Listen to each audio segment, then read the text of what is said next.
Ladies and gentlemen, boys and girls, children of all ages, and welcome to the Groupchat Wrestling Podcast, where we dive into the wild world of wrestling, the only sport where threatening a child can make you the most beloved face in the business.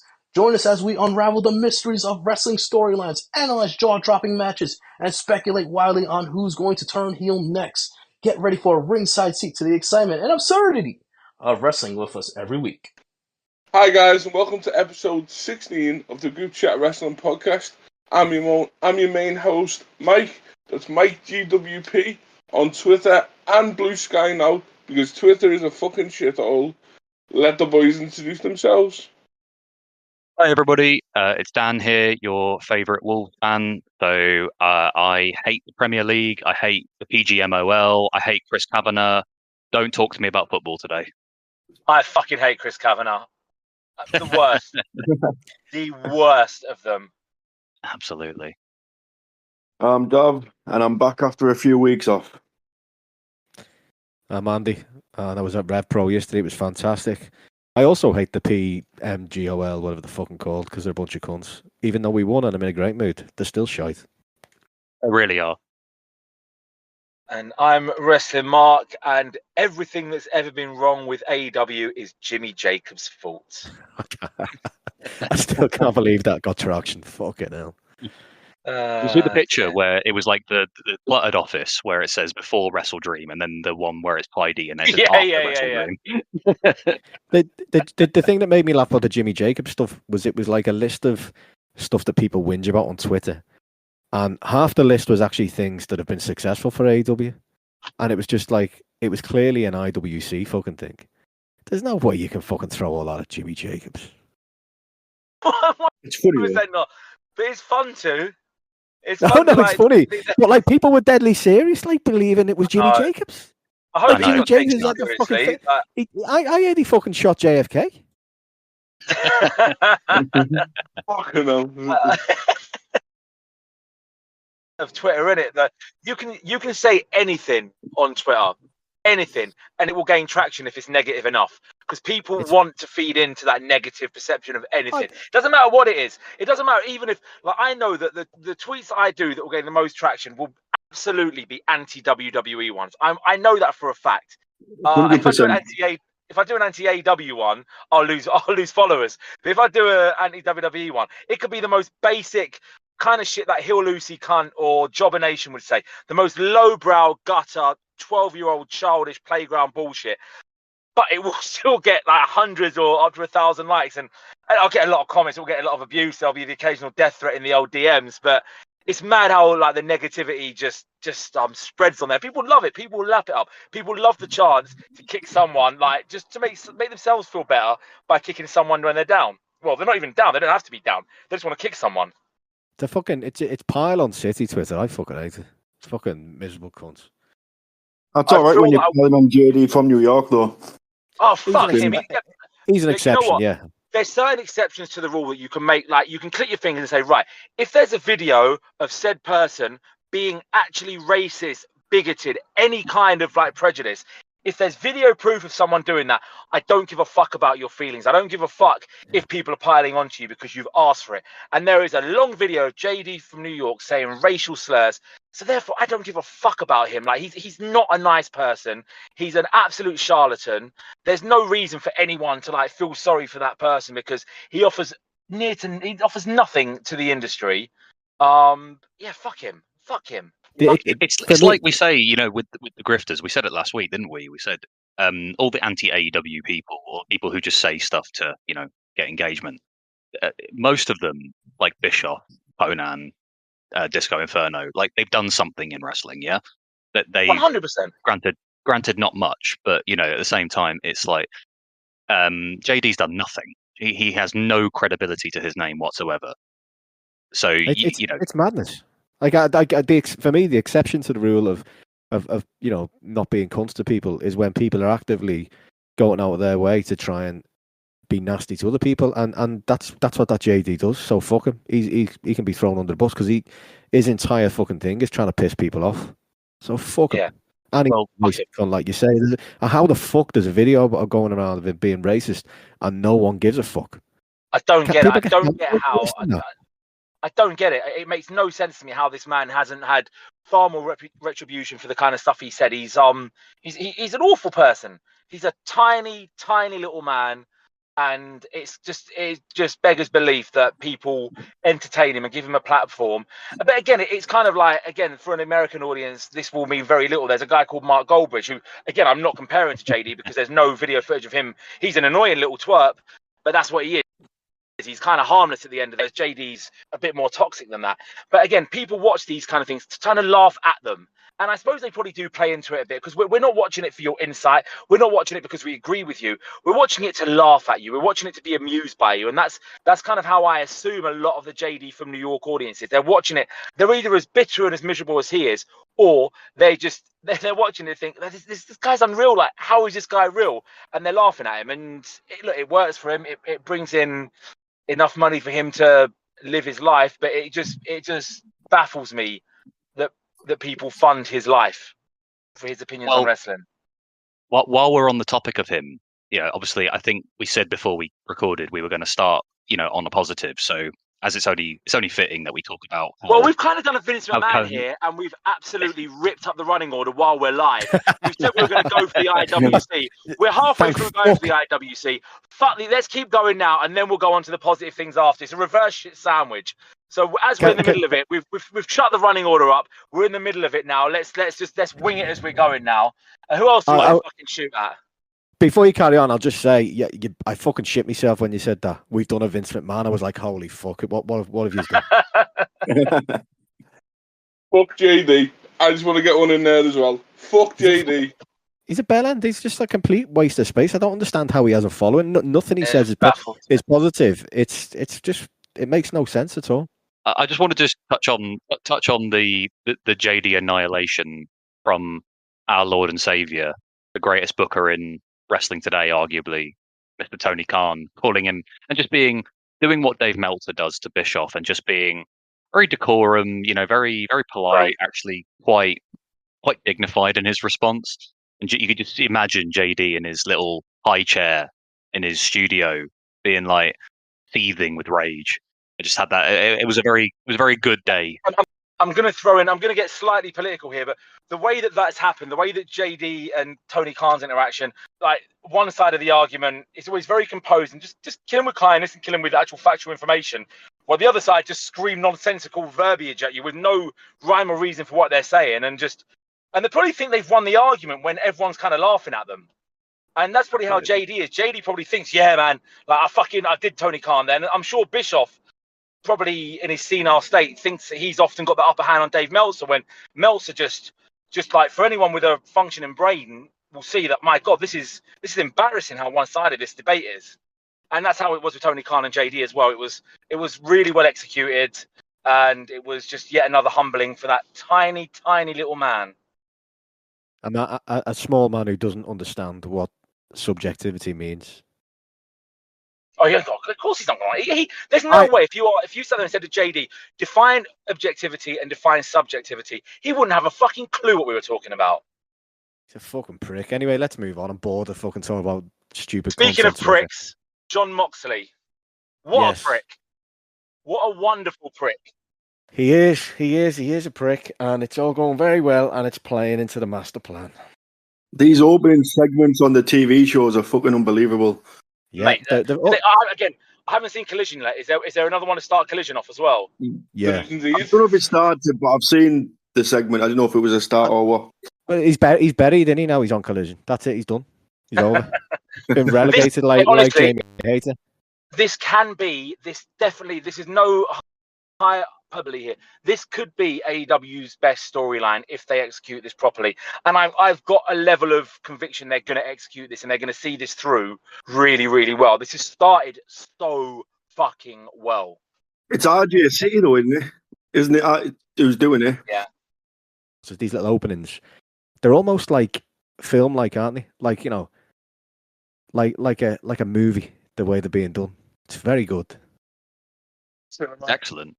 Which it's quite interesting that it's like that to me, because I know who it is. I do. I know who's behind it all. Give us your theory then, because you've been building this up for a little while. I'll break it down for you. Basically, like we all think Jack Perry's involved, don't we? That seems to be the general consensus, and I think he is. I think he is. Well, I think he is because the interactions with the Elite have been very kind of like Jack Perry just being, "Come on, let's go," and the Elite were like, "What the fuck?" And he's like, "Let's just go and leave him." And Moxley, he seen Jack Perry, didn't he, a few weeks ago when he came back, and he said, "You're a good kid." I think there's links there. Yeah, maybe. That. All I'm going to say is, let's look at the evidence. 9 wrestlers recently have had the shit beaten out of them by Jon Moxley. He has 0 respect for the Elite. There's 2 masterminds behind the scene, and it's 10 years since Jack Perry began wrestling. Put those numbers together. 90210. Jack Perry's dad was in 90210. Who was Jack Perry's dad's best friend?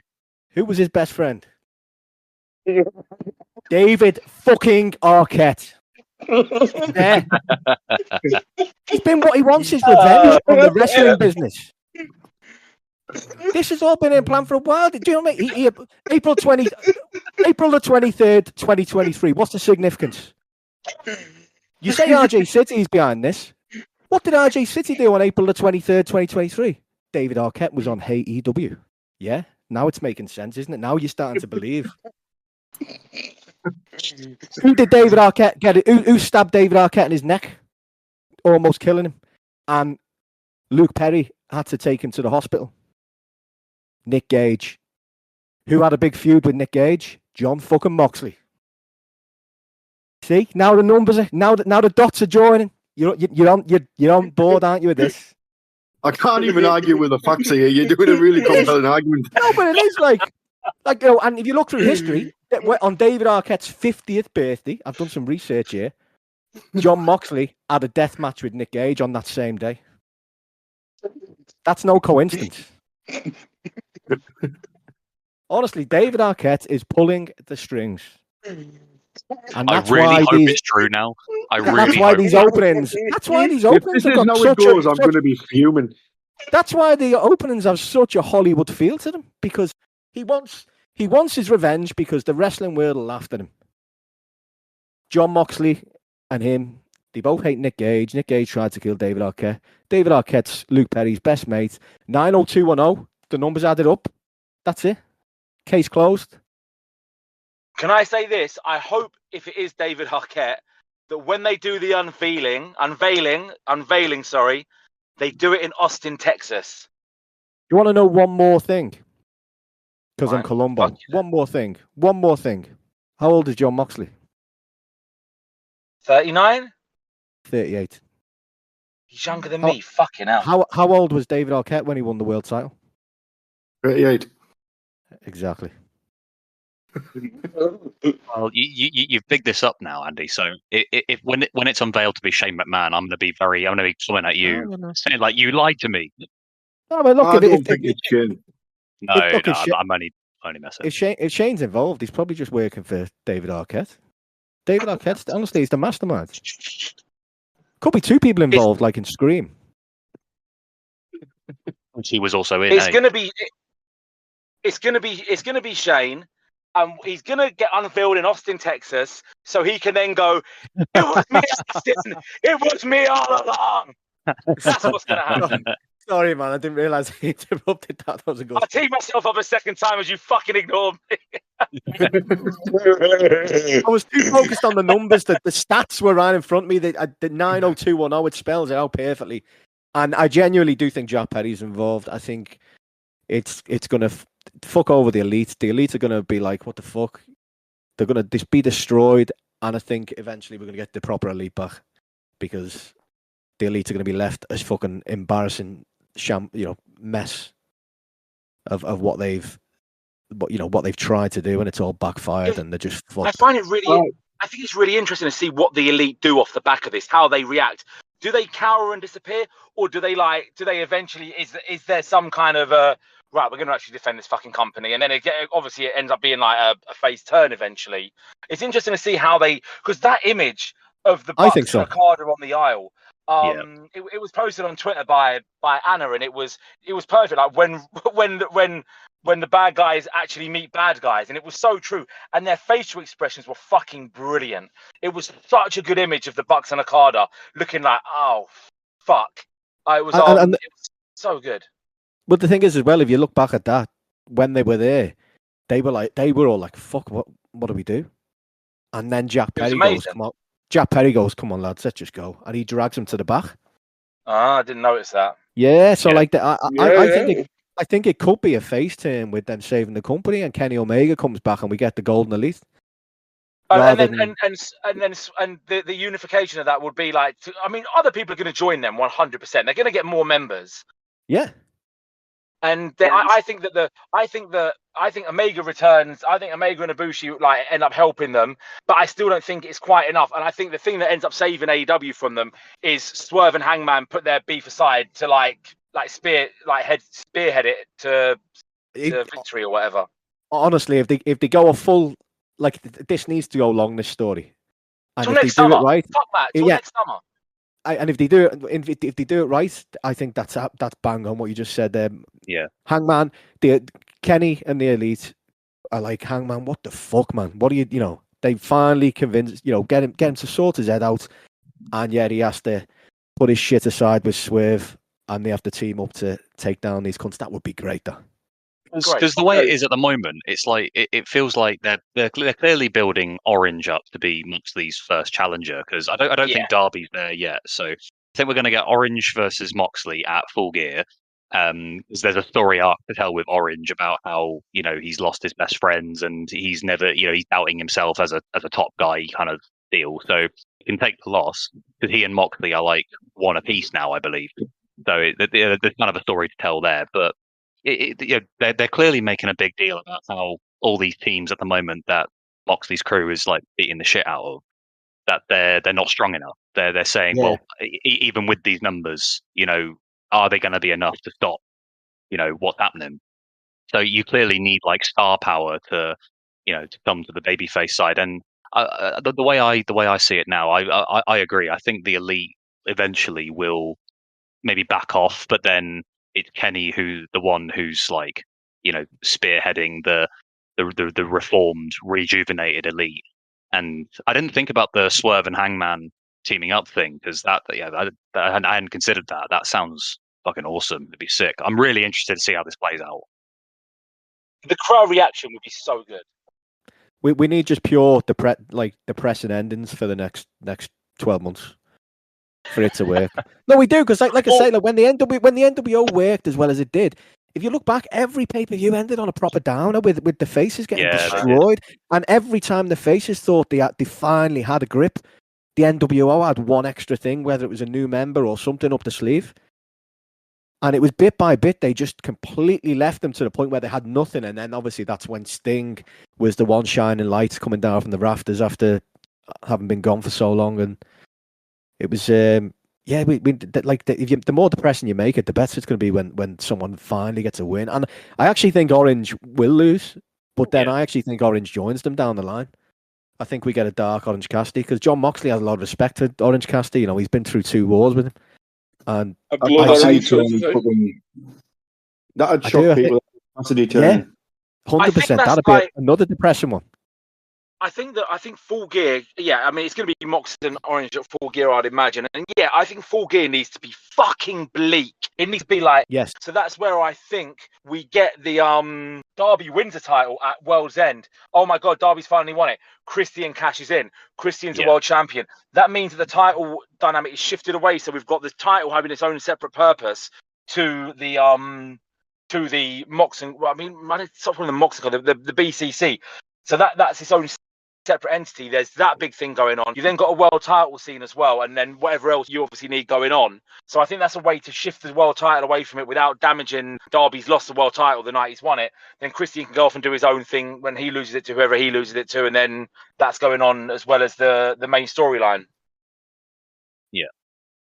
I'd love to see Orange. I would love to see Orange turn. I think it'd be great, and it would shock everyone. It'd make the kids cry. Orange in just all black as well would be, Running brilliant. up in a leather jacket in black sunnies. Oh, yes, that would be great, wouldn't it, man? He's He's teased it, flirted with, but the only problem we have, as well, hasn't he? of course he has. I mean, do you remember when he started wearing darker denims and then black denim? And it's like I was convinced he was going to be the one turning on Trent at that point, because it was like shit. Like which one's going to go the other way? But I don't know. I think the only problem you have with that is the lack of faces. But hopefully, if hopefully if they're building some more up and we got people coming back, then that won't matter as much. Especially if we said about the lack of faces. It's like, there is at the moment, but he's there, Swerve's there, and Swerve's going to go full-on babyface, I think, now. Kenny's obviously quite near in a return. Takeshi's going to become a pretty formidable face sooner rather than later, I think. You've pushed Darby Allin up into the higher escalons now. Adam Cole's back as a face now. That's a decent amount of like high-profile faces. Copeland will be back soon, and if he's returning as a face, and let's say he's going to join Christian, so they have one last tag run at some point. But you've got them two. Eddie Kingston's going to return at some point. That's another face. Although I can see him returning as like at the end of a pay-per-view. Oh my God, he's back to stop them, and then he joins Moxley in that as well. That would definitely not be impossible. I can see that, yeah. Well, the old stuff that happening. I did love when he was feuding with the BCC, when he would beat the shit out of all the others, but he wouldn't touch Moxley. If you remember, he refused to touch Moxley, and he tag out when Mox was in, and he was like, no. He said, I love the man. I don't like what he's doing, but I'm not fucking touching him. And that's when he kept saying to Renee, didn't he? Have a word with him. But no, I think that would be a great one, Moxley coming back and saying it. And obviously, Bryan Danielson's going to reappear at some point. Exactly. He may. Do you think we're going to Danielson's going to be in? He when he gets his stem cell treatment, if he manages to avoid surgery, he's going to come back to like mid-2000s Kurt Angle and just like suplex the entire ring. He's going to. He might come back as his fucking masked gimmick. Infinito. Do you remember when he was doing that on Dark? On Dark, yeah. For a bit of a laugh, yeah. I've got a question to do with what we've just been talking about. So, you say they do it right and it goes through to the summer. What's in the summer? You got the back-to-back, haven't you? Double or Nothing and Blood and Guts. You got Anarchy in the Arena and Blood and Guts. If it was up to me, I'd finish the storyline of Blood and Guts. That's the finale. I wouldn't finish the storyline. I'd do it like the NWO. I'd finish segments of it, but I'd keep it going. Like I'd have maybe one feud from between.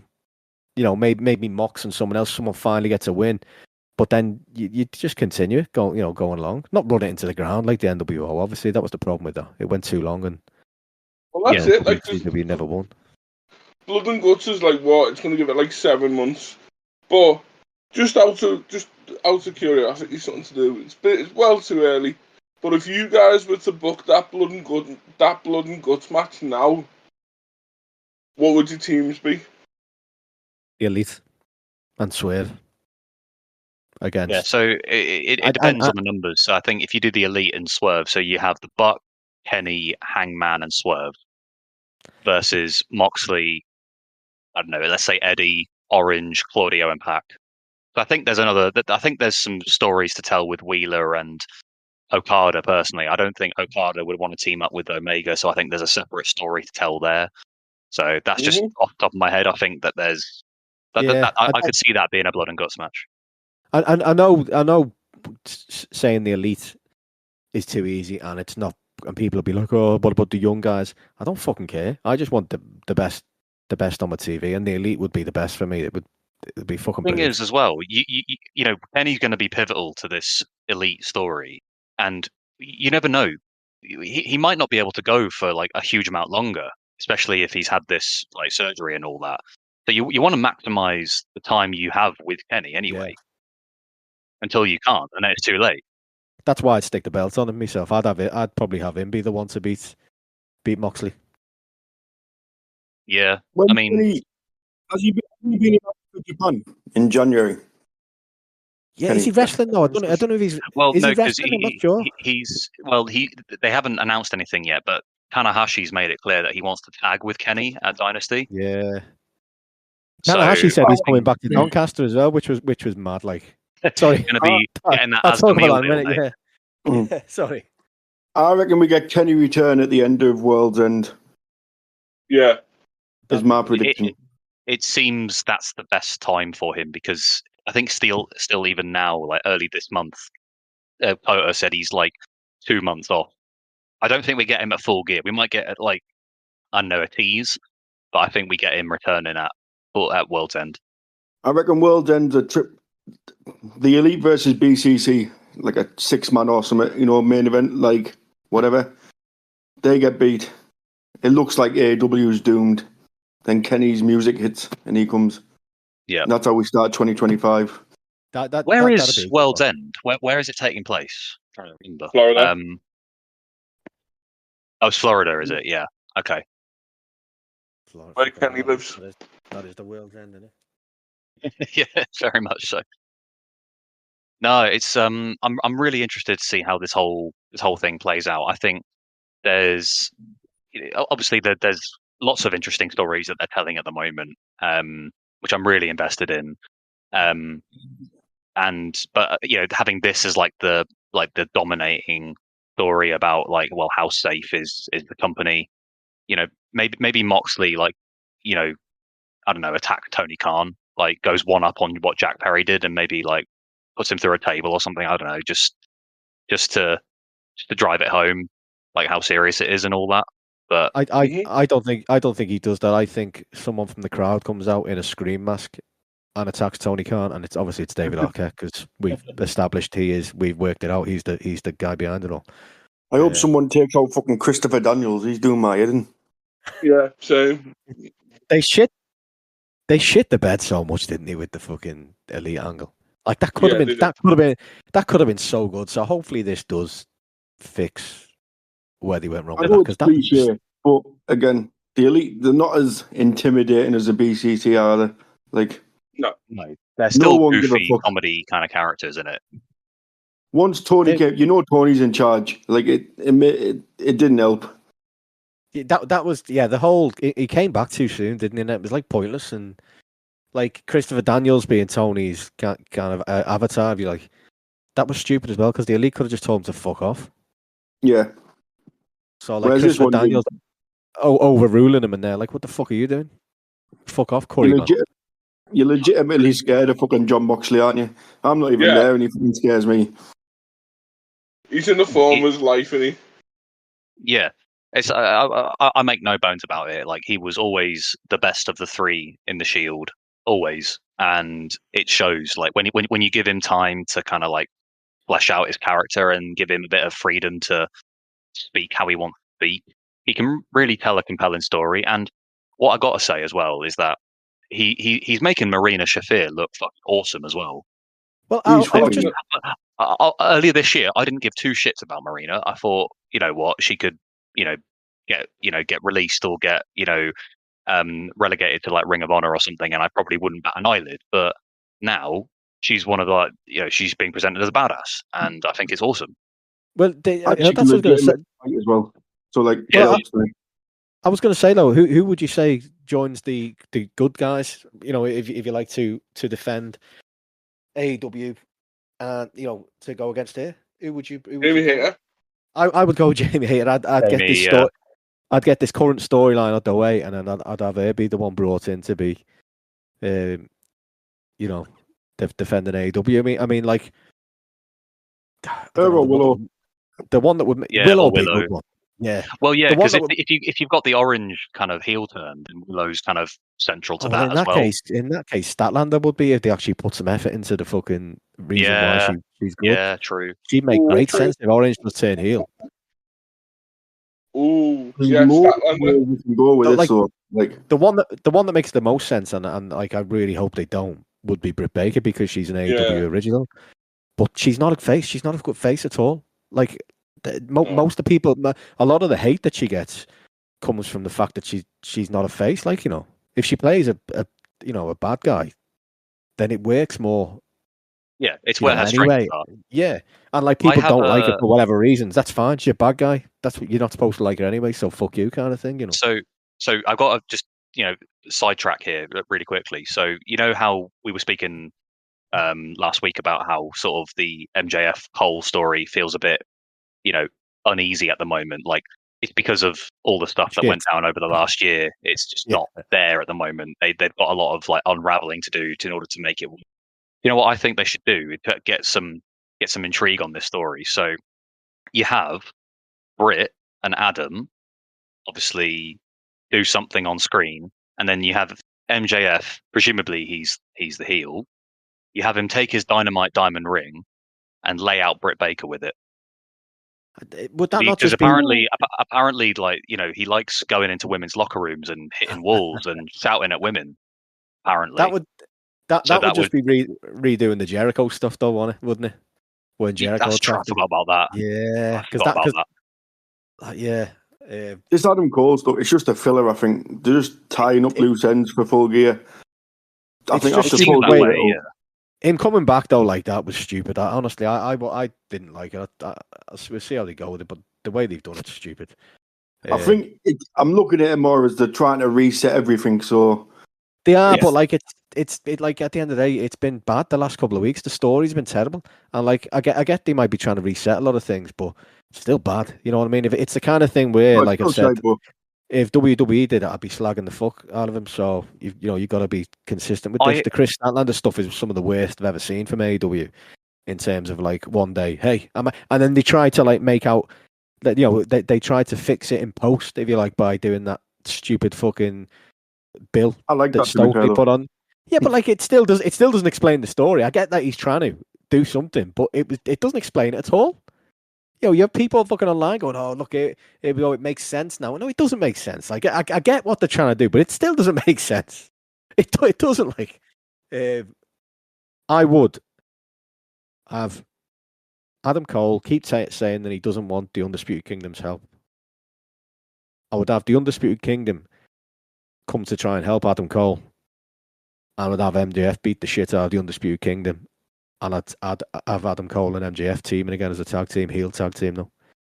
I'd have it that they've worked out the shit, and I'd have them beat the shit out of the Undisputed Kingdom. Cole and MJF better than you, baby, again as a fucking heel. I think it'd be fucking great. This time last year, they were like red hot as an act. Like it was the most compelling thing that they were doing on TV. And then it was over as anyone. There was over as anyone ever has been. It was ridiculous. Like MJF was getting big. He was getting Hulk Hogan in the fucking 80s level fucking pops from just doing a fucking clothesline. I know. Adam Cole even himself fucked a lot of plans up, didn't he? This is it.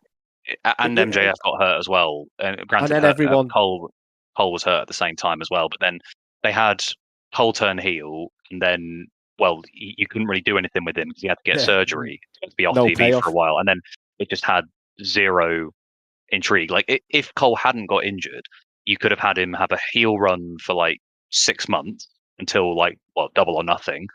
Then MJF gets his babyface return. You have the match at All In to settle the score, and then by this time you've still got MJF as a babyface and Cole as the heel. That would have made more sense, I miss MJF as a face, man. I really do. I think he was so well suited to, and it would have made. His heel turn did well the way he beat down Danny Garcia, but I still think as a face he's so good, and like he had the crowd in the palm of his hand every time he was in that ring, and they still cheer him. They still cheer him. He could be part of the BCC stuff. To be fair, it could be. I'd love it because like he would be the perfect man to be the one that you least expect to be like, no, fuck this. I've got the tattoo. I've signed long term. I've bet on this. You're not fucking taking this away from me. And even if he did it as what I always envisioned him as was an Austin kind of face. No mates, no team, not overly good guy, but he just goes out and he'll beat the shit out of anyone who's a cunt essentially, chasing down everyone till he gets to that title kind of thing. But in a kind of good way because the crowd love him. But like he's so good at it. Look, he's good at everything. He's good at both. He's one of the best in the world. Like at the moment, I wouldn't be surprised if in, let's say, 6 months or however long they drag this out for, that we actually see him as a face again, siding with Team AEW. I can't see him joining Mott's Like, it doesn't really fit his sort of MO, to be honest. But yeah, It just doesn't fit having numerous Hope people having Mox, so. No, I agree. no, you can't have too many people join, because then it becomes like the NWO where they have like 40 members. But they do need to do this slow burn, depressing story though, where at every turn, just when you think you've got the upper hand, they've got something else. Like, because if you remember the NWO, it was so effective the way it did it initially, where you know, obviously Hogan at the start, and then you know, I think it was Macho the next one to turn, and people didn't, you know, he was going to be the one to defend the WCW, and then Macho turned. And then the fucking was it the Giant then turned? Oh God, I think the Giant was first, and then Savage was after. But yeah, it's I get what you mean. By one. But it worked so well, because if you remember, that's what established DDP as a fucking bona fide main eventer, was his feud with Savage in the NWO. Because before that, he was just a mid carder, wasn't he, at best, and that feud really elevated DDP to like being, actually, this could be a face of the company guy, this, and that could work for one of the guys there. That, you know, I think Orange already has that, but I mean, that could work for any one of the other guys who's maybe lower down and would get stuck into one of them kind of feuds with one of Mox's side characters, you know, like Claudio or somebody.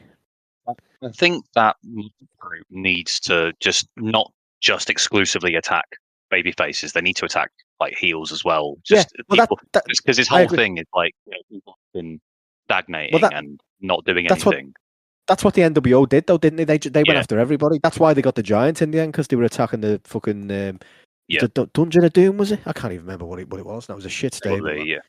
But yeah, wasn't that, it was like saying that, like the end of the show with the Elite? I think that showed that like it wasn't just the faces, isn't it?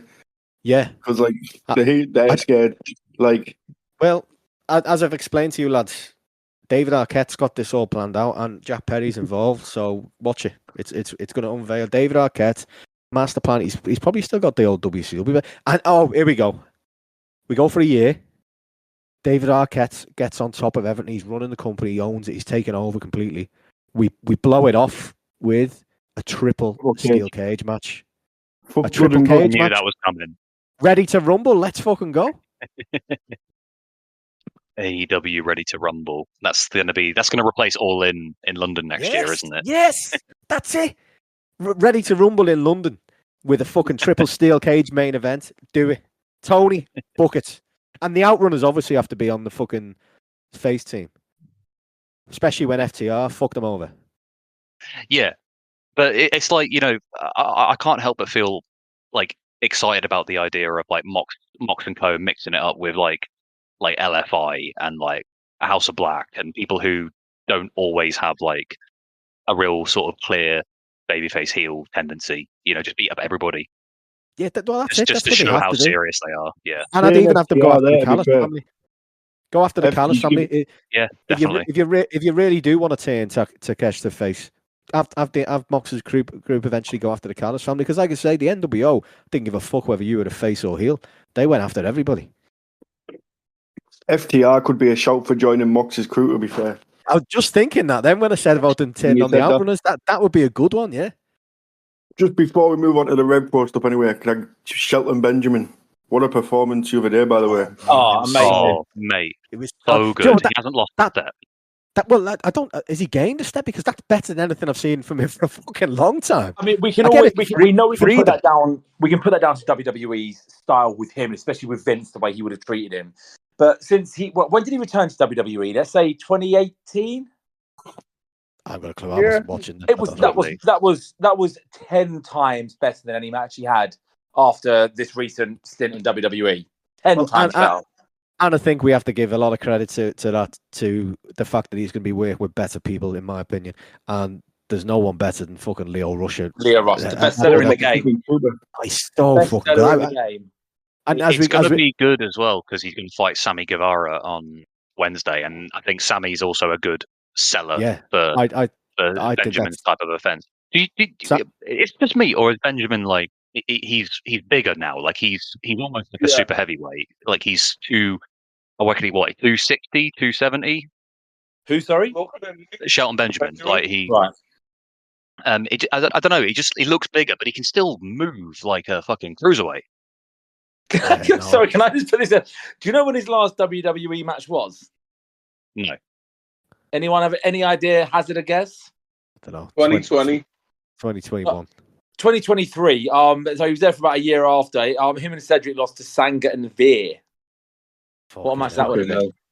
Yeah, well, exactly. That's what I mean about the opposition. Fucking hell. Yeah. Speaking of Leo, he didn't make it to Rev Pro. I was fucking distraught. Yeah. I was all set to give him a couple of pasties, but he had travel problems. But it was amazing. The show was fantastic. They didn't sell out, but I don't think it was as low as people were making out. And what I found really bizarre was we were in the pub afterwards, and a lad came over to us. He had a wrestling t-shirt on randomly, and he goes, "Oh, you guys big wrestling fans?" I was like, "Yeah." He goes, "Oh, just because I've seen your wrestling t-shirts." I was like, "Yeah." He goes, I said, "Did you know there's a show?" And he goes, "Oh, I knew there was something on, like, but like, I didn't go." Like, I was like, "All right." Tanahashi was there. He's like, "What?" I said, "Yeah, Zack Sabre Jr." He's like, "What the fuck?" He goes, "How did they not advertise this?" So, like, were they not advertising locally or something? Because that's ridiculous. Clearly. It was a cracking show as well. It was so fucking good. And Tanahashi was fucking... he was great because at the end of the six man, he stopped and he looked at... It was Leon Slater and... Oh, fuck. Who was it, Mike, with Tanahashi? Isaiah. And he looked at them and he goes... He said, "I am now the president of New Japan." And he says, "So I'm looking at these guys. They're brilliant. I'm going to poach them." And then he stopped and looked at everyone. He went, "Oh, no, I can't do that." He says, "I'm not allowed to do that." He said, "But they're very good. I would love to have them in Japan at some point." And then he goes, "And Doncaster, I'm going to come back again." I said, "What? He's fucking retiring in fucking January, isn't he? How's he going to come back to Doncaster?" What a dude. He's fucking legend. And then apparently he's been putting pictures online of him stood outside Asda, just a random selfie with... what a man. Oh, that's amazing. What a fucking man. The aura really translates in person, by the way. Oh, man, it was brilliant. He's so good. And everyone was just waiting for him to get in the ring. And Gabe Kidd was brilliant. Fantastic. He's just some of the shit that he was shouting. And he was shouting at Tanahashi. He's going, "Look, he's supposed to be my boss. He's just an old bitch." and he was just shouting stuff at Tanahashi all the way through. He goes, "What are you going to do, boss? What are you going to do, boss man?" Oh, no, it's good. The event was fantastic. I can't go through every match, but like they were all good. Michael Oku is unreal. That guy, I can't wait to see what he does if he goes to What was the match of the night? Match of the night. Well, I think probably the 6 man for me. No, for me, I liked Takahashi and Titan against JJ Gale and Callum Newman, I think it was. Yeah, that was class, man. That Titan's just fucking ridiculous. He's so fucking good. Some of the stuff he was doing. I don't know though, because Zack Sabre Jr.'s match was brilliant. And we got of course it was. Zack Sabre Jr. Yeah, we got an incredible "fuck the Tories" chant going. I shouted to him that I hope Boris Johnson dies, which is brilliant. And then, and then he invited Robbie X to join. He threw the t-shirt back at him, and then apparently tonight he's gone and joined Butter Club in I saw that just now. Yeah. Interesting. So no, it's a cracking show. I really hope they go back to the Dome. I hope it didn't well enough, and everyone should support Rev Pro because we don't want them getting swallowed up by the evil machine. And Tony, you have to do everything you can to protect fucking Rev Pro. So they've got a show. For anyone who's listening that doesn't know, they do have a show in London on October the 6th, which that's gone. Sorry, not October the 6th. I'm losing my mind here. Their next show, fuck me, on November the 3rd even. November the 3rd, they're in London. So if you're in London then, at the 229 the venue, fucking go to it, man. Yeah, they're so good. You should. It's incredible wrestling. Mina Shirakawa is still the champion, so she'll probably be there. That's a good enough reason for anyone. Absolutely. We've also got one on the 1st of December, and they've also got one in Southampton on the 8th of December, both of which are a bit closer to me. So I'm definitely gonna try and make my way to another Rev Pro show because I've never been to a bad one. My favorite one. My favorite one was the first time I ever saw Will Ospreay. It was him and AJ Styles and someone who shall not be named in a triple threat match. And it blew me away. It was when I first got onto Ospreay.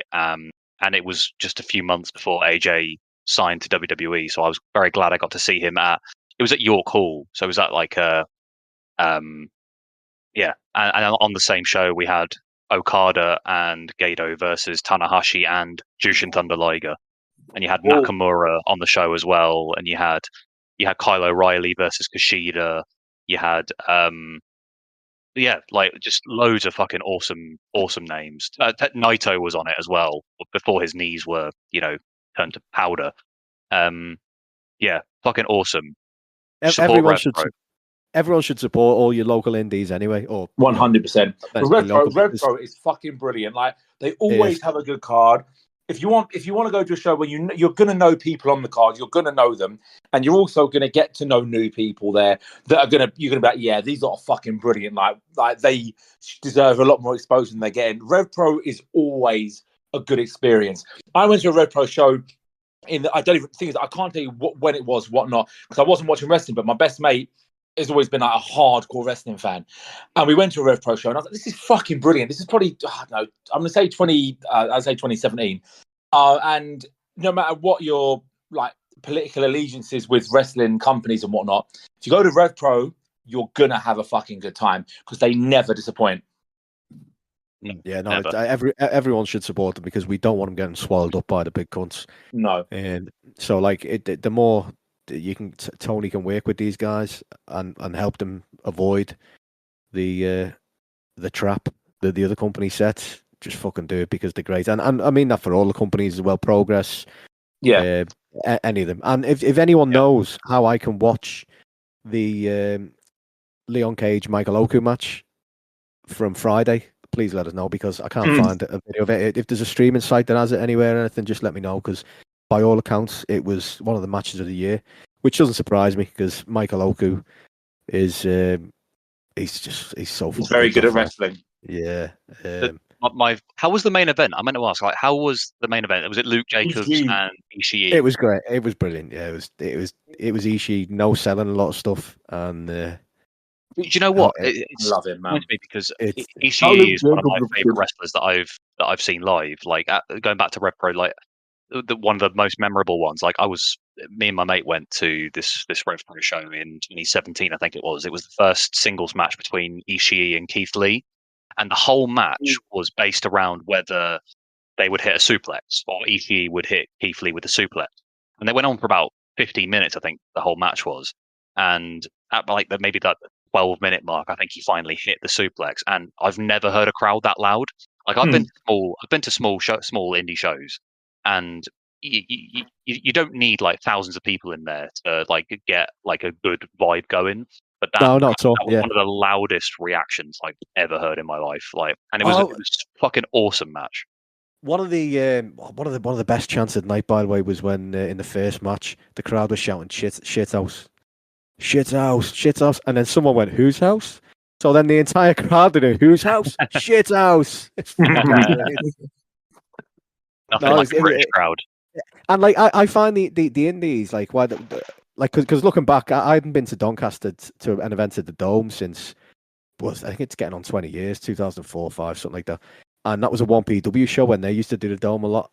And like these things are like when you go and see a band that you like and they've got a support band on, and you might not take much notice of them, but then that band suddenly is someone who you're a big fan of down the line. And you're like, oh fuck man, I wish I'd follow them a bit more, because some of the guys you'll see on these indies are guys.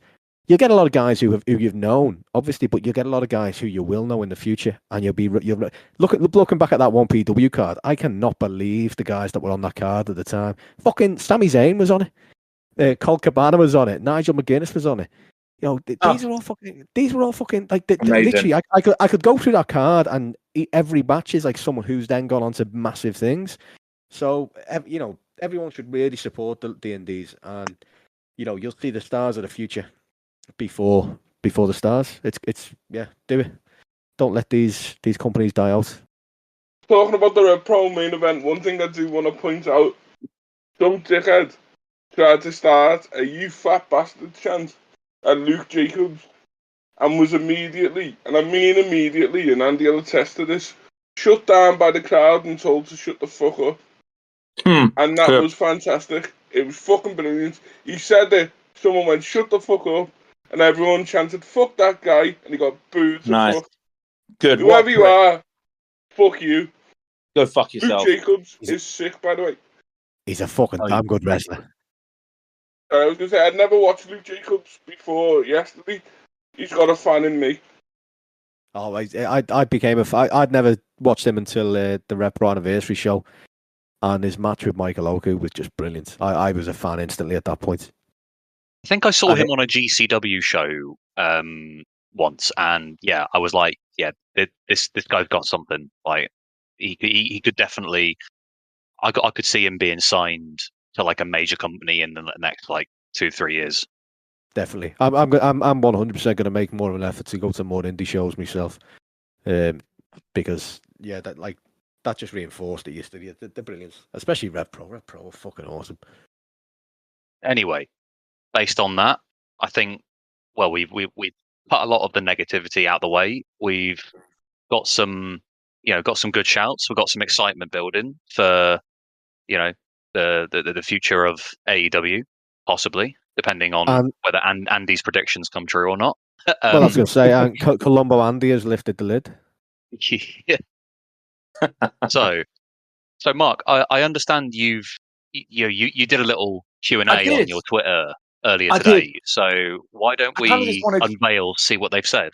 Yeah, man. I kind of wanted just to do something a bit different. There's some yes/no things. So we don't like. I mean, I can waffle on for hours on end with things. So I thought, why not? There's 5 of us here, which is an odd number, as if my math succeeds me. And so I was thinking, yes and no answers. Like, do we want this to happen? Do we not? Just anyone, just fire anything in. I got a few. A lot of random ones. Stuff like along the lines of how tall and who has the biggest dick. And I can say safely that none of us has ever seen each other's penises. But my gut instinct is that Dan's penis is huge. We got what you're doing tomorrow. And then there's a lot of random bollocks, but I sifted amongst it all. So what I'm going to do is for each question, I'm going to tally it up. Like I'm scrambling, getting a pen and some paper now. I'm writing it on the back of a PCM that I received the other day, which I've massively appealed. And so I'm just going to go for how many should I go for here? Did I like this question or not? Right, okay. So there's 6 questions that I'm going to go with because I quite like that one. So that one was received quite recently since we started recording. So 6 questions, and it doesn't require at first, I don't think, anything more than just gut instinct. All of us, yes, no. So we'll do it in the order that we how are we done on here? Who's first and who's last? I know I'm last. I'm always fucking last because I'm a W on here. So we start with Dan, then we go Dav, then Andy, then Mike, then me. Yeah. So I'm going to ask a question.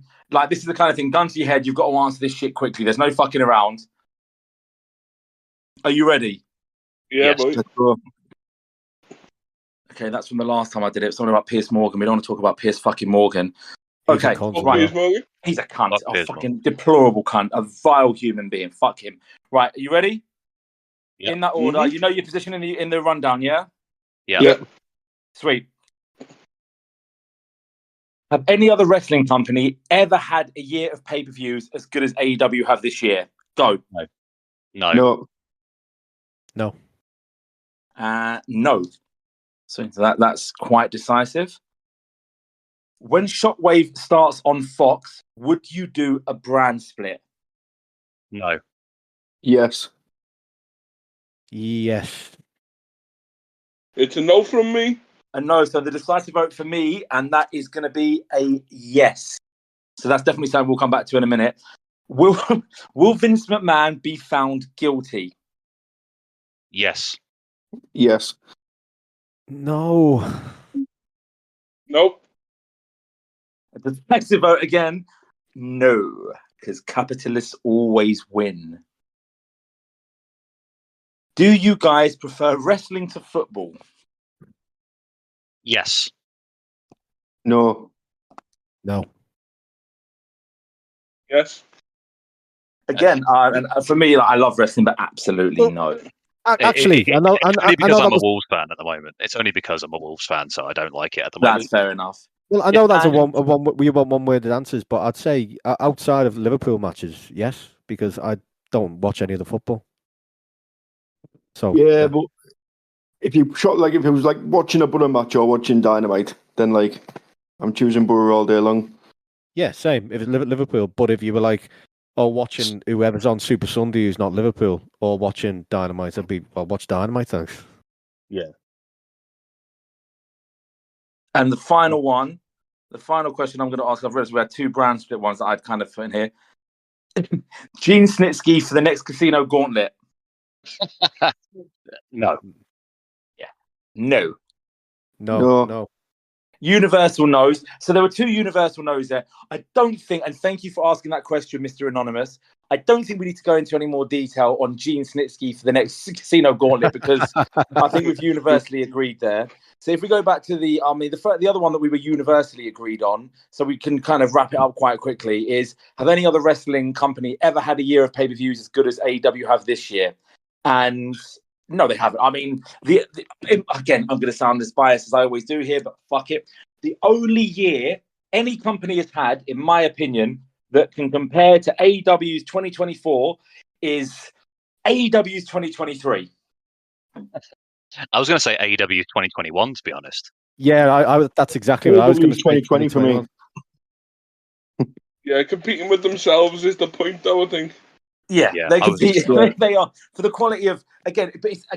Oh, it's not just a wrestling. It's the whole aura of it. It's the constant debuts on it. It's the way they've executed heel turns. It's the way that they can make 5 hours feel shorter than WWE can make 2 hours feel, and that's a fucking achievement. And that's how good they are. So we are all universally agreed. I mean, 2024 for me, I don't think any other company can swing within a million miles for the. Again, I'm not talking about everything. You could have like five pay-per-views alone so far could be pay-per-view of the year across the whole of wrestling. Like Rev, Dynasty, All In, All Out, and Wrestle Dream are all the only pay-per-view that I would like. Again, I'd watch every WWE pay-per-view. WrestleMania Night 2 was a really good show. And the thing that killed it for me was the fucking main event that people like wax lyrical about. I hated it. The Undertaker turning up for no reason was just like it was. Again, it just couldn't have made less sense. It was just so stupid. But that was a really good show. Again, my ignorance says I've watched a couple of TNA ones, and they're I find them. Again, it's just it's cruel to compare them because they're not on the same level. I haven't watched everything from New Japan this year, so again, I'm not going to sit here and try and be too clever. But from what I've read and the perception of it, that nothing really comes close to the shows that we've mentioned. And I know a lot of people like WWE's Bash in Berlin, and that was really good for WWE. It was nowhere near the level of a Forbidden Door or a Double or Nothing. Nowhere near that level. And before anyone comes for us, we're not talking product as a whole. It's like standalone pay-per-views. Standalone pay-per-views. All we're talking about, pay-per-views. Again, it's one thing that I think it would be very hard for anyone to ignore is that they've got that down to a T. They again, in WWE's defense, that's on a system that you're not paying individually for these shows. AEW need to make people come back to pay for these shows, so therefore they put a lot more effort into them. They're not a half-assed 5-match card where 3 of the matches are probably going to be a 4 or 5 out of 10. These they know they need to put the effort into these shows, but the fact is they constantly do. All right, World's End was not good last year, and it wasn't. But before that, you're going back to, I mean, last year's Double or Nothing wasn't special either, but you're talking the last 2 years of 12 pay-per-views, 2 of them being under an 8 out of 10, which is an incredible consistency. I'm sure I put a tweet out like this on Monday, I think, after watching Wrestle Dream. And like it's like a 90% hit rate, which is fucking phenomenal, really, over 5 years. Yeah. The thing is, as well, like I'm sorry to repeat myself if I have even if the build like isn't good, they still like invariably hit a home run with the pay-per-views because the matches are usually so good. They make the build sort of worthwhile, even if it hasn't always been like linear or smooth. And we said that, didn't we, last week? When we talked about it, we basically said exactly this. As well. Yeah, we basically said exactly this, that like although the booking over the last couple of weeks was all over the shop and the stories have been like some really strange goings on, people randomly turn up his face. We did say at the time that, like, regardless, the pay-per-view is probably still going to be an all-timer, and it was. And like, he constantly does this, doesn't he? I mean, like, how many times in the past has he been? I mean, they've been better at stories last year, but how many times in the past has he been criticised for, building to a pay-per-view, and then just turned out to be an absolute, all-timer? It's ridiculous. The guy's a fucking legend, man. Definitely worth £20 a month or whatever it is. And like you said, well, the pacing's always spot on. Like, and they do things. It's amazing. They do things that people don't appreciate. And in terms of, like, the one I always go back to is QT Big Show. I remember everyone going, "Why the fuck is that on so late?" And it was perfectly placed. It was on there just to allow everyone to bring themselves down, and boom, you're back. You're kind of rejuvenated. Then you're ready to go again, and it's great. I mean. And it was in All Out 21, wasn't it? That was All Out 21. Arguably their best ever pay-per-view in Chicago for Punk's return match. Of course, the crowd are going to be like dead on their feet after watching Punk match in the third to last one. They need a bathroom break. They need to get the energy back. They need a drink, whatever. For the main event where you had Adam Cole and Bryan Danielson debut. Oh my god, yeah, that was an all-timer, that pay-per-view. Yeah, that's one of my favorites of all time. That's when we had the LWO versus the Young Bucks in a steel cage, wasn't it? That was a great. That's the best cage match ever. I'm sorry. Yeah, it is. No, it is. That match is, again, what would you show a non-wrestling fan? That's the match I would show a non-wrestling fan, because I'd never seen anything like it at that point. It's so good. It was one of my favorites. I mean, that pay-per-view was the WrestleMania 17 for AEW, and it was the perfect concoction of everything. It was the Punk return match. It was the highest of all highs you could ever imagine to end a pay-per-view. After a match that, like, an Omega Christie match was fucking brilliant as well. You had a Casino Battle Royal, which had Ruby Soho's debut, which is really cool because the women's division was lacking in names, and Ruby coming across was a pretty big deal at that point. Because I mean, you had like Jamie Hayter in it, who wasn't particularly like a big name. Hikaru Shida would kind of like run herself into the ground carrying the division, and then you had other people like you had Kylan Kin, Layla Hirsch, Nyla Rose, Penelope Ford, Rebel. It's not exactly the strongest list of names. Yeah, Britt Baker and Statlander had a really good match. Moxley and Kojima was very, very good, and the opener between Miro and Eddie as well. Yeah, the Suzuki debut. Yeah, it was mate. It was the perfect storm of everything. Like the perception of AEW was at an all-time high. They were the cool thing, whereas WWE was at an all-time low with their perception. And it was just the perfect storm for a pay-per-view. In ring, it was probably a fraction as good on the whole as most 2024 pay-per-views, to be honest. But it was everything about it. The atmosphere, everything about it was just it was perfection. But anyway, I've digressed. Shall we move on? So we've gone through the two that we were unanimous on. The other three questions were very, very split. The first one was, when Shockwave starts on Fox, would you do a brand split? Now, that was 3-2. Who said no? I said no, and I believe Mike did as well. Guys, I'm saying yes for the reason that I don't like that hard brand split. I don't. It's not. It's too WWE. That's it. That's the main reason. I just feel that when they've got three shows, we don't know the narrative, the shape of how it's all going to be when this comes into place. But I think it's worth, it doesn't have to be anything hard and official, but I think it's really worth there being some kind of, Shockwave could be an hour, it could be 2 hours. Dynamite could end up being 3 hours. But I think when we know how many hours of TV we've got, they've got to try and split things a little bit more accordingly, just to ensure that people aren't getting lost in the shuffle at all, that they're being consistent. Because look, Rampage is all well and good. Most people don't watch Rampage, so you don't see people building themselves up. And Collision's ratings obviously aren't particularly great. So I think you need to have it that all three shows, they do have a purpose. And I think by doing that, you build up stars that are specifically tailored to that show, which was initially the point for Collision. It was just one, really badly executed, and two, went badly tits up when they sacked Punk. I just think it'll help for structure. So yeah, it'll who's going to be on what show. Maybe not everyone, but say the top 10 people or whatever are on one show, top 10 people on another show. Yeah. You know, if you're going to see that show, you've got this selecting people on that show. I feel like one of the biggest complaints is you don't know who's on what show till like a week before. They might have the ticket filled. I hate brand splits, but I said just because Fox is clearly going to be, they're not going to be as big on some of the more adult related stuff. So I would personally make it a lucha style show myself, and I would have it a bit more focusing on the high flying. So that's my theory as to why. So I don't think they should do like a brand split. So purely because on the basis of that, like if you look at WWE's history of, well, the only company that's ever really done it, it hasn't always worked. As in, they invariably end up changing things anyway. People just randomly show up at the next show with no rhyme or reason. I think AEW, it does have a problem where there's certainly a lot of main event stars right now where you are struggling for the amount of TV time that you have to showcase them effectively. But my theory was that Shockwave would be on Fox, like a show where you can just show all like the workhorse kind of style matches. You get the odd big star showing up occasionally to like pop a rating or something. And you have Dynamite as like the bread and butter, if you like the Monday Night Raw, if you like.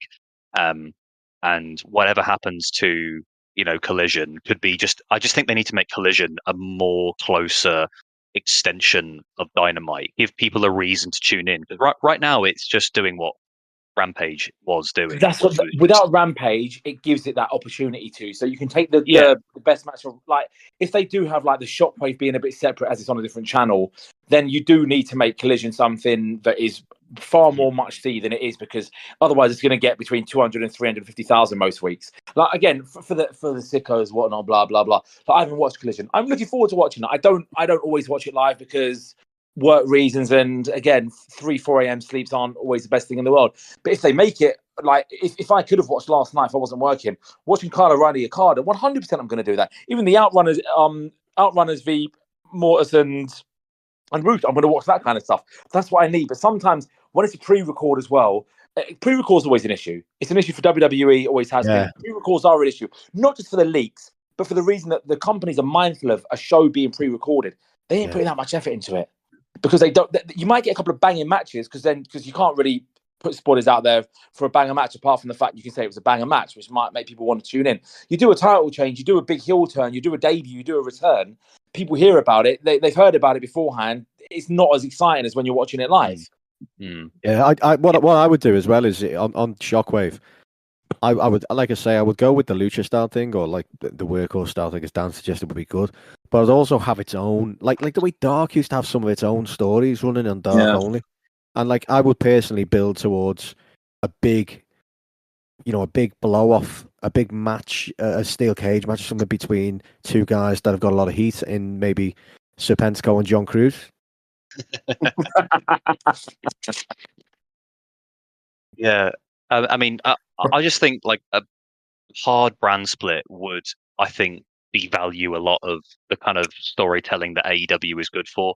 You have a lot of programs occasionally like intertwine with each other, and I think if you segregate certain people, you're giving them less future people to work with unless they end up doing a draft. But then again, you're always going to get that comparison to the WWE, and to me, it just feels like it's just sort of doomed from the start. They can do it.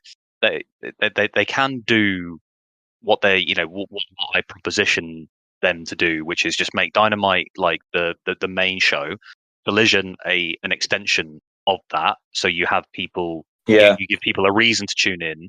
You have Shockwave as its own separate thing, where you give more of the younger guys and girls like a chance to like work and do what they do best, like without it being like too storyline heavy. But also, if the murmurings are true, then and Dark and Elevation do end up maybe making a return, then that works as well, because you give more independent people to come in and make a name for themselves, and for people to actually like start racking up some wins.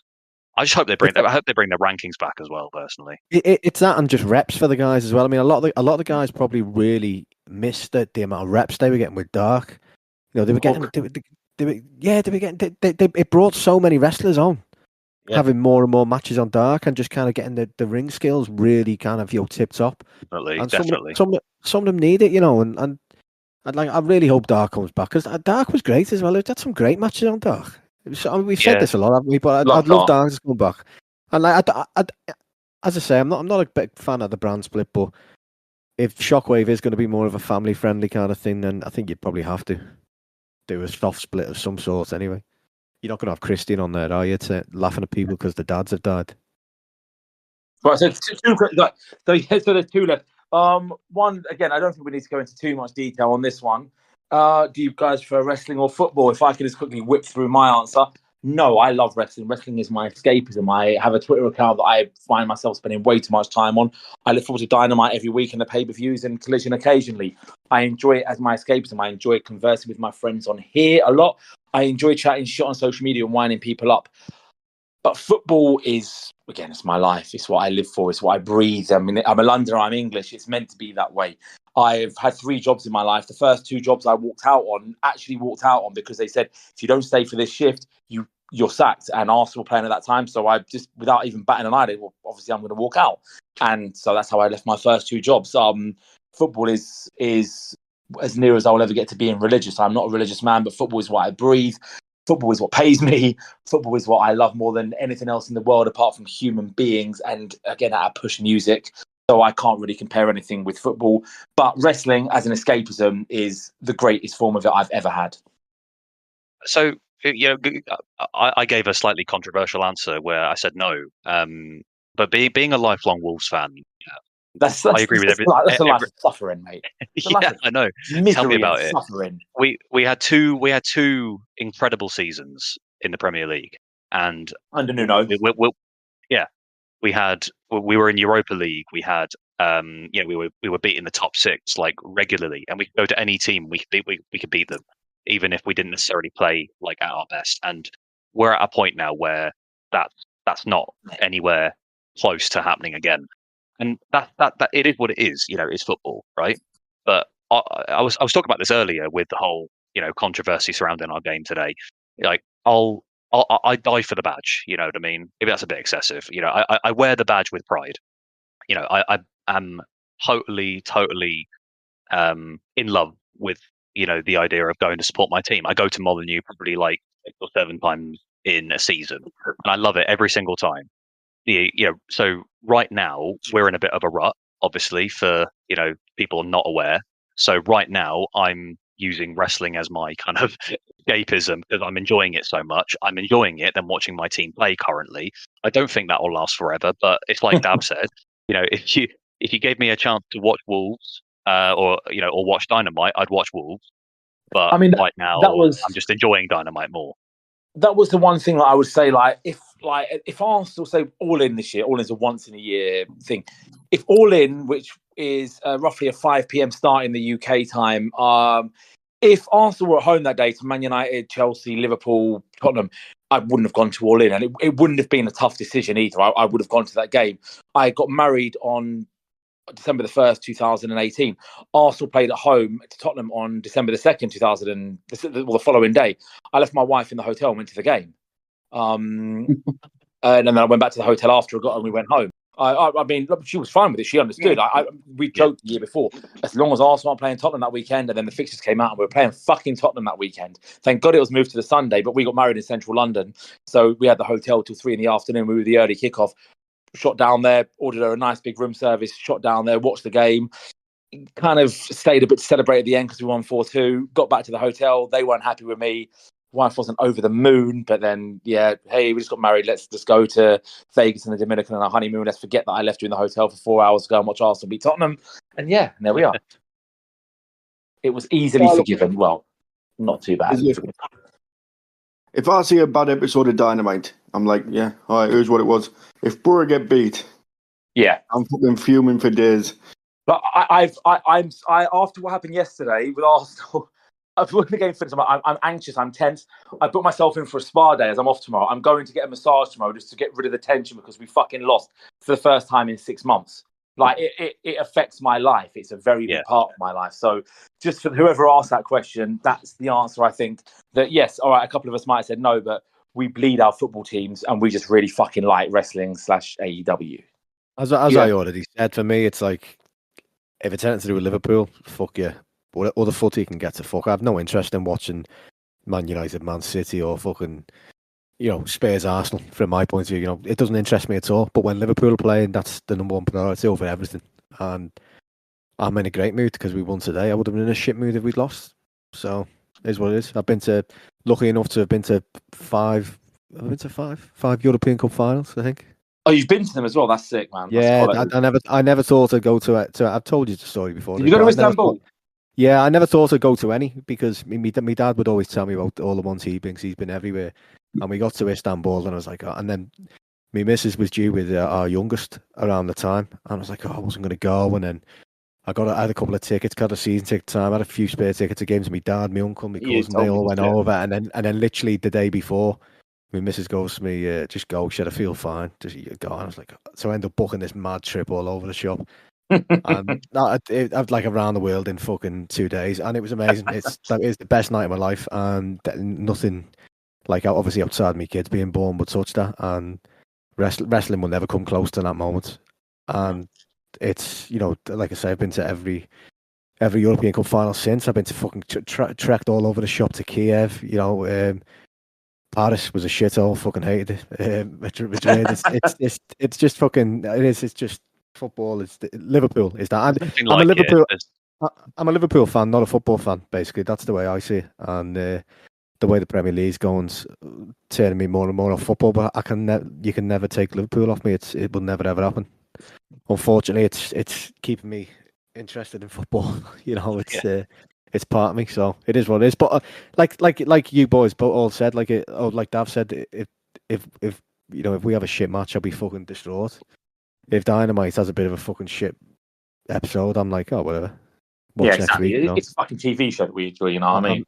I'm not going to obsess over the fucking league table for the next week like I would if, you know, like I will be now because we're top of the league. I'm not going to, obviously. So, yeah, it is. Wrestling's like, I got back into wrestling in 2019, 2020-ish after not being interested in it for a very long time. And it is just escapism. It's like, I don't watch soaps. This is my soap. You know, it's my weekly ongoing thing. And, you know, lately as well, going to more shows, you kind of get that buzz of it's like an away game, really. You know, going away game, going to a wrestling show because you're all on the same page. You know, you're all having a laugh. The atmosphere is great, and it has kind of a feel to going to an away game or a cup final or something, but obviously not as much importance on it. This is my Housewives of Atlanta or whatever else they watch. This is my version. That's what I love. It's my reality TV. Yeah, exactly. Yeah, exactly. Last but very not least, good luck with this one. My answer straight away is no, because I don't have any faith in the American justice system or most justice systems. But will Vince McMahon be found guilty? Well, I mean, my answer was yes, but it's an optimistic yes, because ultimately, you know, it just seems like it's too detailed to ignore. It feels like, you know, if he was innocent, then I think we'd be hearing a lot more about his sort of perceived innocence. Like he'd be making more of a stink in the media, and he's gone really quiet, which just to me seems like, well, prepare for the worst. But You're I don't know. Too optimistic. Maybe it is just that. I wish I had your optimism. I mean, it seems like he's guilty because he is, but obviously most likely is. And there is no evidence to the contrary. But that never really matters, does it, with the justice system? And unfortunately, I think his fucking buddy's going to get in there, and they'll all just go away, won't it? You reckon he'll come back to the Fed? No, but I don't. But I think that nothing will go anywhere with it once Trump gets in, and I really hope he doesn't, man. But I do think he's getting in. Fucking shit! I just have no faith in people to make the right choices. You know, after what we've seen over the last fucking 10 years. Very true. Well, I hope I'm proven wrong. At least. I guess I've always just. I hope you're right. Yeah, I've always just had this sort of inclination that, you know, sanity will prevail and we'll actually like see, you know, justice be served. But you know, it depends. I think it all hinges on the election as well. Yeah, I do. I think if he doesn't get in, I think there's a high chance that they might push on and he might get convicted. But regardless, he'll have a soft fucking sentence because he's a fucking billionaire. You know, Yeah. He's not going to do any real fucking time, is he? You know, it'd just be nice for it to be. I just feel bad for the victim. You know, I just feel like Exactly. this is clearly taken a lot of bravery and courage to bring to the table, and she must be still going through an awful lot of trauma when her name's being brought up in these kinds of developments with the case. Like, it must be really, really hard. I just hope that above all else, whatever the result, I just hope that she kind of gets like closure and feels some kind of peace, with whatever happens, and the other victims who are not named as well. Yeah, but there was another, if they come forward, obviously. Did you see the story the last couple of days about the writer that got forced out? So, I mean, it's just, it goes on and on. Bleak, like, I mean, man. It's bleak. It's sad and it's disgusting, but at the same time, it's not surprising. I don't like talking about it on here because I don't feel like we can actually do it justice. You know, I don't feel like we're in the right position to talk about it. But if anyone does want to get updates, and I've found that the best ones for talking about the updates on the case, and that have been the Trish and Sarah one. They actually deal with it really well. Yeah, I agree. So the first one's from Dunner, and he says he'd like to hear our thoughts on Tony clearly seeing his mistakes, and it seems that he's now looking to right some wrongs. Got better stories. They seem to be advertising and matches in advance, and even Collision seems to finally be aligning with Dynamite. What do we reckon, boys? It's good. I mean, no other way to it, is it? Yeah, I agree. I think Tony is listening to people, like evidently more so recently, because I think he takes criticism well, because sometimes it's justified, and it does seem like now we are getting a bit more of a focus on the tag division, which people seem to be crying out for, and we are getting more matches announced in advance. Like, we've got like two matches announced for Fright Night. We've got the Collision title match, for the women's title match, in 2 weeks, I noticed. And yeah, shows are being advertised as well. There was I saw them running down the shows. I think somewhere. Yeah, it is good to see, and like I agree with all of that. I do agree with everything that he said, and I think it's great. But I think the better stories thing's harsh, because I think the story's been great up until the last couple of weeks. Last month, whatever. I think the story's actually been really good. I mean, we had the Tony Storm story, for fuck's sake. Yeah. I think it's like people are like looking at the bad stuff of the past, whatever, and just looking at that as like that's all that's happened, which clearly isn't the case. Yeah, people do that with a lot of stuff, though, don't they? But like, whatever. Like, there is good stories, but there has been. So as long as we keep getting more of them, I'm happy. But I do agree with the rest of it. The advertising seems better. The advanced matches are big. They're very big. The advanced matches. I think one of you lads was on about this a couple of weeks ago, weren't you? That we used to have this a lot, and it just stopped. You know, like when we'd say, "Oh, we got Kenny Bryan in a fucking month." You know, things like that. Yeah. I think that was me, because I remember distinctly. You know, when Dynamite first started, we had, we got the match graphic for Pac and Omega on Dynamite in 3 weeks, and then we had Kenny versus Joe Blogg week before. And then we had a couple of matches for next week. So it's just slowly building milestones towards like stories and everything. And I think like 2023 was, rightfully criticized because of the whole Punk shit. Because,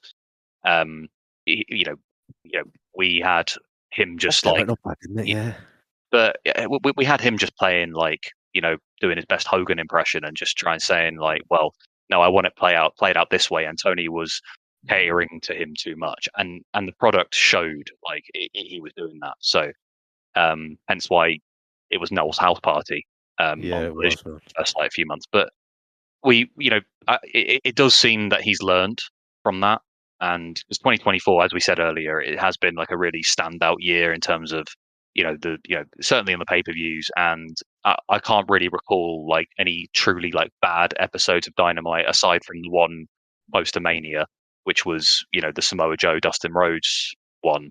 It was just really underwhelming show. But other than that, Dynamite has been really, really enjoyable. The stories have been really enjoyable. I do want to see Collision align more with Dynamite, and I really hope that they sort of follow that trend in the last sort of few weeks that they have been, where they're sort of extending it. This week's was good the way they did that. I do like that. Agreed. I think if as long as they keep the mock stuff going through both shows, that'll be great. What I think's happened is they've got complacent with all this stuff, thinking the AEW name's enough to promote things. AEW's coming here. That's all we need. Whereas clearly it hasn't worked, so they've gone back to basics. Sort of. I think it's that, but I think as we've also said, I think they're trying to they're going to places WWE doesn't go to, so they're probably thinking gap in the market, we can try and break ground there. But as we were saying last week, there's a reason WWE doesn't go to these places, because they just don't sell. There. Yeah, exactly. It's like fucking, like fucking wasteland in some of these places, So, but fuck nowhere. I did notice. I don't know if you saw it when there was an advert on Collision, I think it was, where they're advertising in specific cities, and they did like a grid of like all the shows that they're running up to in the next sort of few months. I think because they hopefully Tony's sort of taking note of the fact that attendance can sometimes be an issue when you go to some of these cities and towns. And just advertising locally in these markets, like you had fucking Powerhouse Hobbs doing like a TV show, like a daytime breakfast TV show or something. Yeah, you've had Wardlow going on like a radio show, just plug in Dynamite. So this was before he got injured, obviously, but no, you have you just you know what I mean, like you have you have people just going to just advertise regionally, locally, just try and shift some tickets and try and just build a bit of a fan base there, give people a reason to go and see the show. Like the ticket prices are a bit of a joke, but at the same time tickets are expensive nowadays, because that's just the way Ticketmaster has monopolized the industry effectively. It's fucked. It's a massive problem. Fucking 130 quid for Bruce Springsteen tickets, man. It's a fucking joke.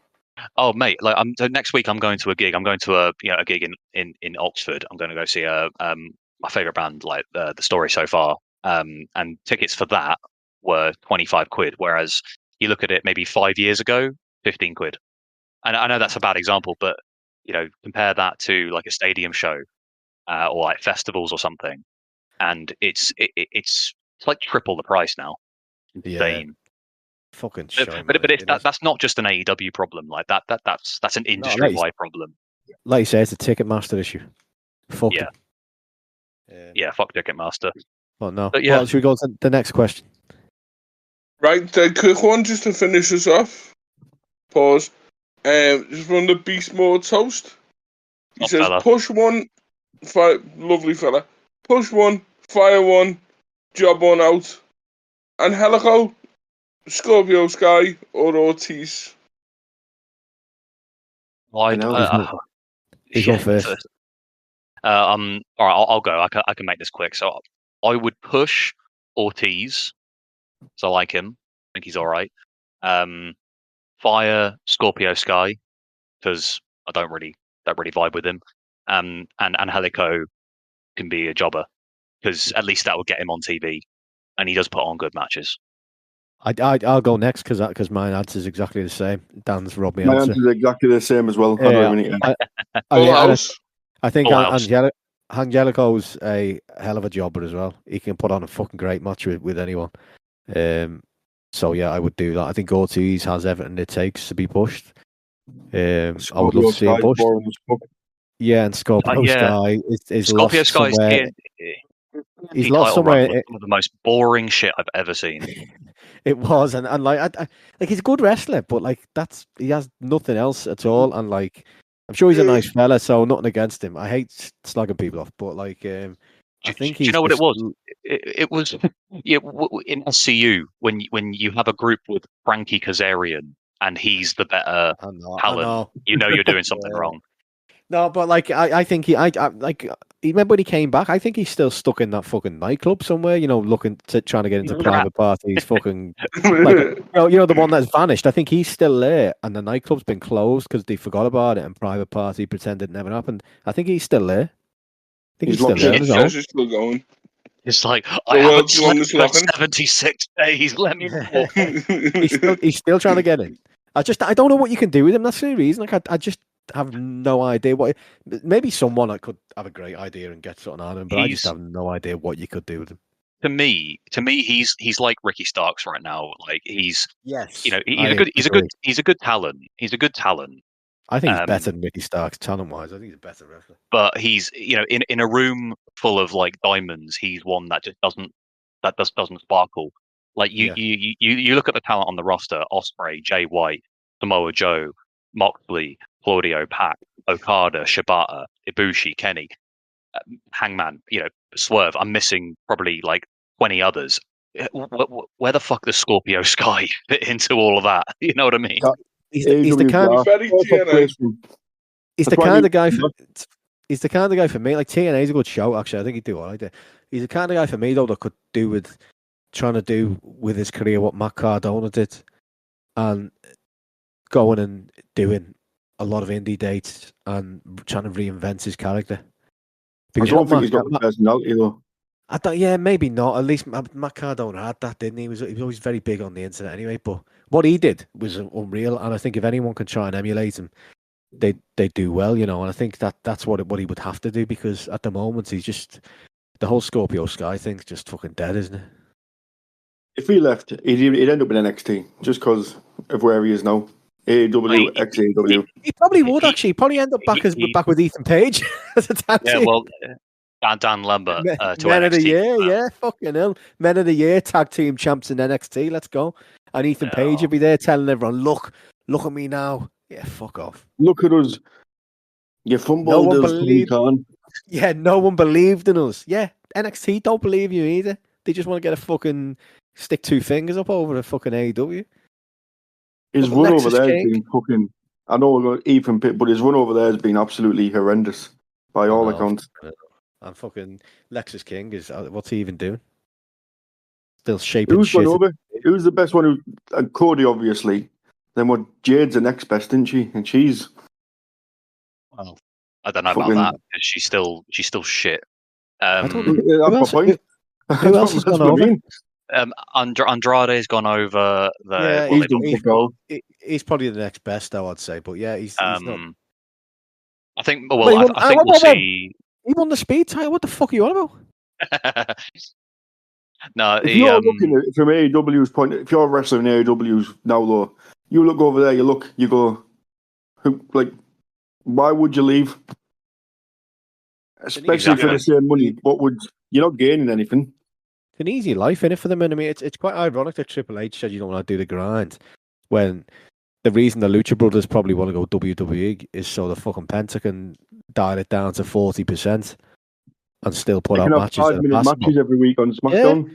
Like, the grind is them coming out and having a fucking 40-minute best match of all time with the Young Bucks, which they've done, Not him going out there as part of the LWO and doing 5 minutes with fucking Carlito eating a fucking apple.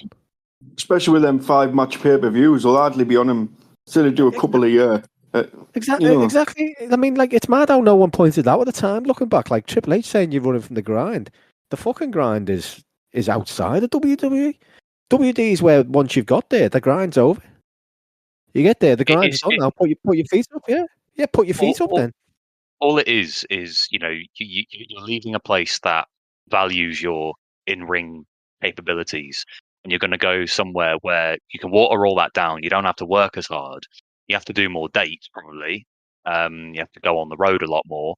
But you have this massive marketing PR machine behind you that does pretty much what you want, sells your merch, gives you all this kind of bright, sparkly lights. But at the end of the day, you're not really gonna make much of an impact if you're an in-ring master at what you do. Just feels like Let's stuck on unless you're a main event 205 star over there, though. Look at the machine guns. they turned up and they've just got shit off the WWE fans for being small. Like, Oh yeah, they're not going to they get any debuted on further on social now. media. That's what makes me laugh about Ricky Starks, thinking he's going to be fucking big over there. Like he's actually very small in comparison to a lot of their guys, and there's a lot who are like that. That's why Daniel Garcia never fit for me in terms of the idea of him going there. And Hook, because I just don't think he's very good anyway. But no, everyone anyway, gets the idea of, look at Cody, but Cody's a different. He was a different level to the rest of these guys. I must admit, did you see we'll end on this. Like, did you see the promo that he cut with the Saudi belt? Yeah, I put a tweet out. Did you not see it? Well, he looked soulless. My man just had no care. It was just like he was just going through the motions. A look of a man who knows the bloodline's coming to take over his spot. Most likely. Well, let's face it. They've always been. They've always been more important to fucking Big Nose, haven't they? Every time I try and watch it, I think it's shit, so I just don't want to watch it. Like I'm sure there's the odd good match in it, but whenever I try, it just doesn't grab me. So I don't give a fuck, and I don't like the way they do business anyway. So, like I say, I don't see any of the full shows. This was just I saw the clip because everyone was tweeting the same thing about body look. So I watched it and I was like, fucking, that man looks like he doesn't want to be there. Yeah, absolutely. Obviously, which isn't the case. Because obviously, he signs a new contract, but still, like, fuck them. And we'll end on a good note. Fuck WWE. Fuck WWE, and go and support your local indie shows. Go and see some indie shows. Go and support some wrestlers. Go and buy some merch off them and get some pictures with them and stuff. You know, do it. And on a plus note, Michael Oku, having run out of t-shirts in large, meaning I had to buy a medium, has put me back in the mindset of I need to crack back on training again. So that's what I'm going to do tomorrow. I'm going to be back fucking training again, try and trim down so I can fit into that fucking medium t-shirt I had to buy. Drop a few pounds, thanks always to Michael XL. That's why I always get XL, mate. You've always got the wiggle room. Jeff, I'll lose a few pounds thanks to Michael Oku. That's what it is. 25 quid, well spent. On that note, we'll end the episode. If you take anything from this episode, support your local indies. See you next week. Peace out.